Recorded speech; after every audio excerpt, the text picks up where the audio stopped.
É aquele velho ditado: quem tem medo. Vice-presidente do Grêmio pede desculpas a John Textor depois de falar um monte de besteira e fazer acusações ao Botafogo, ao Vitinho, jogador do Glorioso, e ao John Textor. E se tu não tá ligado no que tá acontecendo é porque tu não segue o Botafogo em Foco. Então sejam todos muito bem-vindos ao Botafogo em Foco. Eu sou o Marco Josa e esse daqui é meu canal e ele pode ser um pouco seu também.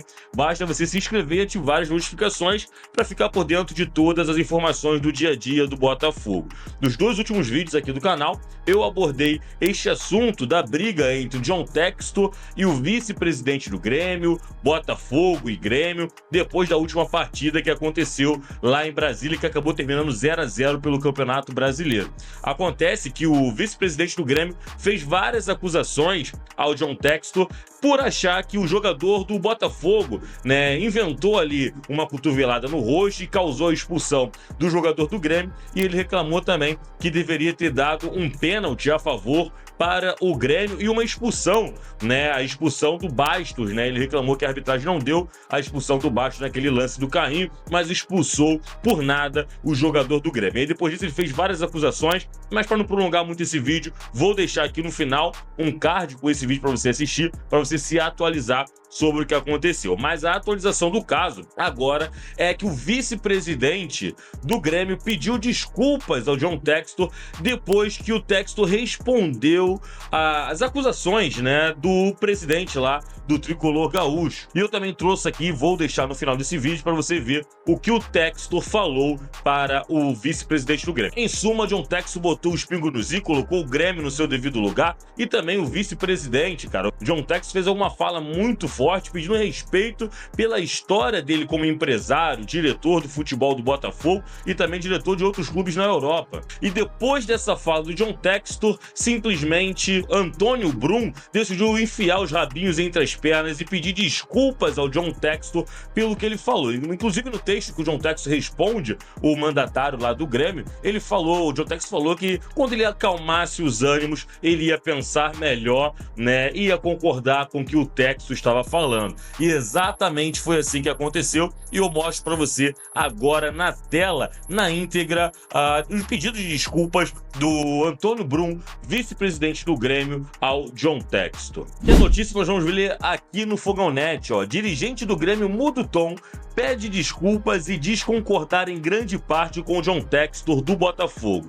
A arbitragem tem cometido erros graves que tem impactado. E aqui está o texto onde ele pede desculpas para o Textor. Senhor Textor, agradeço-lhe pela sua gentil mensagem, não foi nada gentil, e desde logo devo concordar em grande parte em suas observações. A arbitragem brasileira tem cometido erros graves que têm impactado na definição dos campeonatos. Apenas exemplificando, em 2023 o Grêmio foi tremendamente prejudicado pela não marcação de um pênalti claríssimo aos 45 minutos do segundo tempo contra o Corinthians, em um jogo que terminou em 4-4. Se tivéssemos vencido aquele jogo, teríamos obtido os pontos necessários para sagrarmos campeões brasileiros daquele ano. Porém, tivemos de amargar um vice-campeonato, o que até hoje não aceitamos.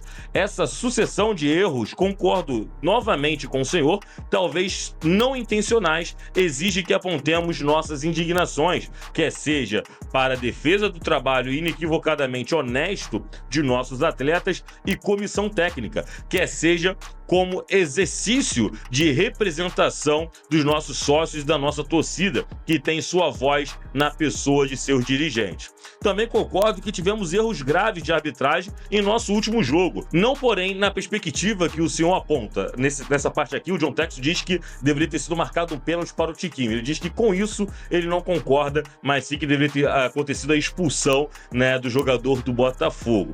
Mas sobre isso já me manifestei, e ao fazê-lo, além de cumprir minha função, entendo que, ao contrário de me colocar em posição, aderi à sua preocupação e o seu trabalho de denunciar esses erros impactantes. Caso não tenha sido assim percebido, escuso-me neste ponto por havê-lo mencionado expressamente, e gostaria de aproveitar a oportunidade para agradecer ao Botafogo pela compreensão sobre a tragédia que assolou o Rio Grande do Sul neste ano, e pela ação solidária que teve com o Grêmio, em momento tão difícil pelo qual passamos passamos, cujas consequências seguimos experimentando. Saudações tricolores. No vídeo que eu falei, trouxe aqui as informações completas deste caso, eu falei que o Botafogo foi apunhalado pelas costas pelo Grêmio, porque o glorioso, o John Textor, foi o único clube, o Botafogo, né, e o mandatário, foi o único a estender as mãos para tentar ajudar o Grêmio. Nem o Internacional, que vivia a mesma situação, né, que o Grêmio, teve compaixão do tricolor gaúcho. O Botafogo foi legal demais, cara, ajudou, mudou o mando de campo, aceitou jogar em outro lugar,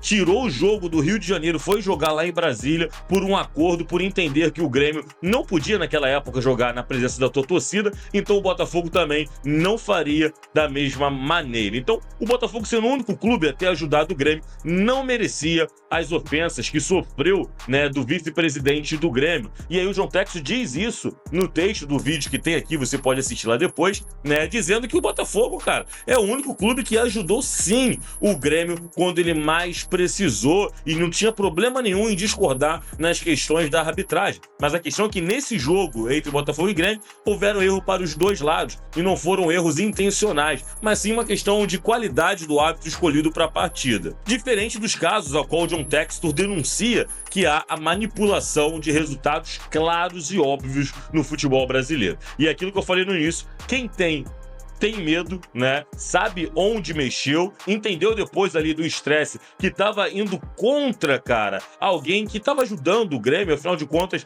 o Grêmio apunhalou o Botafogo pelas costas, viajou no avião da Leila Pereira, correu muito contra o Botafogo de forma estranha. Pode ser que tenha acontecido uma mala branca para encurtar a distância entre o Palmeiras e o Botafogo. Deve ter rolado algum dinheiro, alguma reunião ali, né? Não tem problema nenhum nisso também não. Mas por que o Palmeiras não se solidarizou ao Grêmio quando ele mais precisou? Na verdade, o Palmeiras foi um dos primeiros a dizer que o campeonato deveria continuar mesmo sem o Grêmio ter condições de jogar ali no seu estádio. O Botafogo fez o contrário, abraçou o tricolor gaúcho e aí depois foi apunhalado pelas costas. Mas é aquilo, John Textor é um ótimo estrategista, com certeza rolou uma ligação lá pro Sul para lembrar de quem eles estavam mexendo, que o Botafogo era um clube gigante, que eles podem precisar da gente novamente, como precisou no primeiro turno e também no segundo turno, quando o Botafogo se abdicou de jogar no tapetinho para ajudar o Grêmio. Então, assim, quem tem medo. Que bom que ele percebeu que cometeu um erro, né, em atacar o Botafogo, clube esse que foi o primeiro a estender, primeiro e único a estender as mãos para ajudar o tricolor gaúcho. E se você não assistiu ainda, tô deixando aqui agora o vídeo, cara, para você, os dois vídeos aqui, para você se atualizar referente a esse caso. Valeu, falou e até o próximo vídeo.